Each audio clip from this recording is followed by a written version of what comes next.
Chapter का last topic है, fourth topic है सामूहिक अपनेपन का भाव। सामूहिक अपनेपन का भाव यानी अपनापन कैसे हम इसमें महसूस कर पाए, इसमें हम देखेंगे इस टॉपिक में।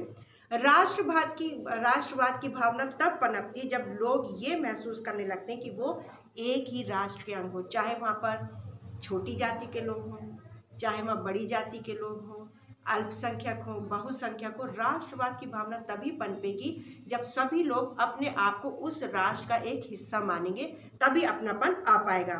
विभिन्न समुदायों, क्षेत्रों या भाषाओं से संबद्ध अलग अलग समूहों ने सामूहिक अपनेपन का भाव कैसे विकसित किया। सामूहिक अपनेपन की भावना आंशिक रूप से संयुक्त संघर्षों के चलते पैदा हुई, यानी सब एक साथ लड़े। हमने जैसे देखा असहयोग आंदोलन, सविनय अवज्ञा आंदोलन, नमक सत्याग्रह है। इन सब में भी सारे जितने भी हमारे ग्रुप्स थे, जितने भी जातियां थीं, जितने भी भाषाओं के लोग थे, जितने भी धर्म के लोग थे, सब ने एक साथ मिलकर इसमें लड़ाई लड़ी।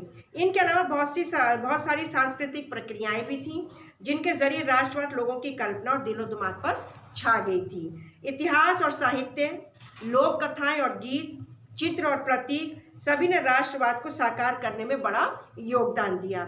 जैसे कि हम सभी जानते हैं कि राष्ट्र की पहचान सबसे ज्यादा किसी तस्वीर से होती है।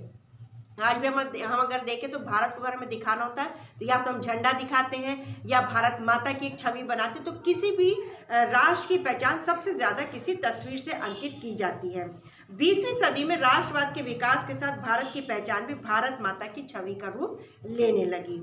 यह तस्वीर पहली बार बंकिम चंद्र चट्टोपाध्याय ने बनाई थी और 1870 के दशक में उन्होंने मातृभूमि की स्तुति के रूप में वंदे मातरम गीत भी लिखा और यह गीत जो था बंगाल में स्वदेशी आंदोलन में खूब गाया गया। आंदोलन की प्रेरणा से अबिंद्रनाथ टैगोर ने, बंकिम चंद्र चट्टोपाध्याय ने तो तस्वीर बनाई भारत माता की और वंदे मातरम गीत लगा।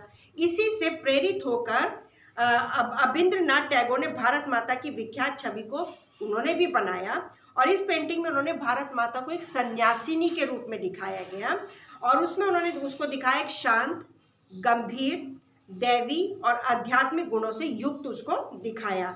आगे चलकर जब इस छवि को बड़े पैमाने पर तस्वीरों में उतारा जाने लगा और विभिन्न कलाकार ये तस्वीर बनाने लगे तो भारत माता की छवि विविध रूप ग्रहण करने लगी। इस तरीके से ये छवि प्रेरित होकर लोग बनाने लगे। राष्ट्रवाद का विचार भारतीय लोक कथाओं को पुनर्जीवित करने के आंदोलन से भी मजबूत हुआ और राष्ट्रवाद यानी लोक कथाएं, लोकगीत, तस्वीरें, इनसे भी राष्ट्रवाद का विचार जो था बहुत ज्यादा मजबूत हुआ। राष्ट्रवादियों ने लोकगीतों और जनश्रुतियों को इकट्ठा करने के लिए गांव-गांव घूमा। उनका मानना था कि यही कहानियां हमारी उस परंपरागत संस्कृति की सही तस्वीर पेश करती हैं जो बाहरी ताकतों के प्रभाव से भ्रष्ट और दूषित हो चुकी है। यानी बाहरी ताकतें जो हमारे देश पर आ चुकी, उन्होंने हमारे देश को भ्रष्ट कर दिया है, दूषित कर दिया, लेकिन हमारी जो संस्कृति है जिसमें लोक कथाएं हैं, लोकगीत है, वो हमारी संस्कृति को दोबारा से जान डाल सकते हैं। अपनी राष्ट्रीय पहचान को ढूंढने और अपने अतीत में गौरव का भाव पैदा करने के लिए इस लोक परंपरा को बचाकर रखना बहुत जरूरी है, ये उनका मानना था।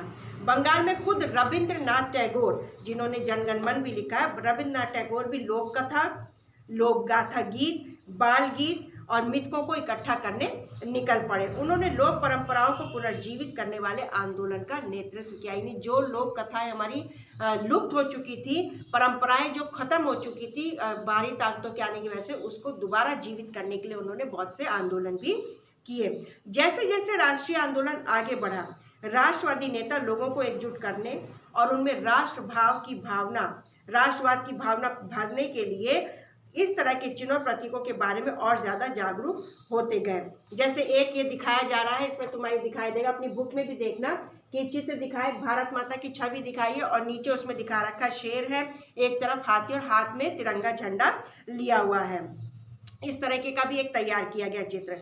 1921 तक आते आते गांधी जी ने भी स्वराज का झंडा तैयार कर लिया, जिसमें वही 3 रंग थे, सफेद, हरा और लाल रंग था, जो आज ऑरेंज है।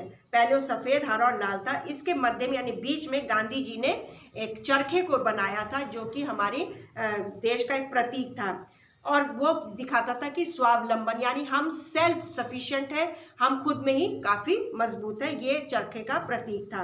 जुलूस में झंडा थामे चलना शासन के प्रति अवज्ञा का संकेत है। यानी जुलूस में जब इस झंडे को लेकर चला जाता था उस समय, तो ये झंडा ये दिखाता था अंग्रेज़ों को कि हम तुम्हारे खिलाफ हैं।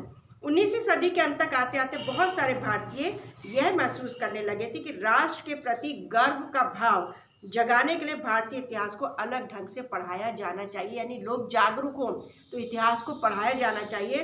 अंग्रेज़ों की नज़र में जो था भारतीय बहुत पिछड़े हुए थे और उनका ये मानना था कि भारत के लोग अपने देश को नहीं संभाल सकते, नहीं चला सकते, ऐसा अंग्रेज़ जानते थे, मानते थे। इसके जवाब में भारत के लोग अपनी महान उपलब्धियों की खोज में अतीत की ओर देखने लगे। तो भारत के लोग पास्ट में जाकर देखने लगे कि जब अंग्रेज यहाँ नहीं थे तो तब भी तो हमने देश चलाया, हमारी क्या क्या उपलब्धियाँ थी उसकी ओर देखने लगे। उन्होंने उस गौरवमयी प्राचीन युग के बारे में लिखना शुरू किया जब कला और वास्तुशिल्प, विज्ञान और गणित, धर्म और संस्कृति, कानून और दर्शन, हस्तकला और व्यापार फल फूल रहे थे। इन सब के बारे में लोग लिखने लगे, किताबों में, अखबारों में लिखना शुरू कर दिया कि जब अंग्रेज नहीं आए थे तो ये सब भी हमारे देश में था। उनका कहना था कि इस महान युग के बाद पतन का समय आया, कि वो समय बहुत अच्छा था जब हम अपने में फल फूल रहे थे, लेकिन जब विदेशी ताकतें आई तो हमारे पतन का समय और भारत को गुलाम बना लिया गया। लोगों को एकजुट करने की इन कोशिशों की अपनी समस्याएं थी। जिस अतीत का गौरवगान किया जा रहा था वह हिंदुओं का अतीत था और जिन छवियों का सहारा लिया जा रहा था वो भी हिंदू प्रतीक थी, ऐसा लोगों का मानना था। इसलिए अन्य समुदायों के लोग अलग थलग अपने को, जो अल्पसंख्यक थे वो अपने आप को अलग महसूस करने लगे।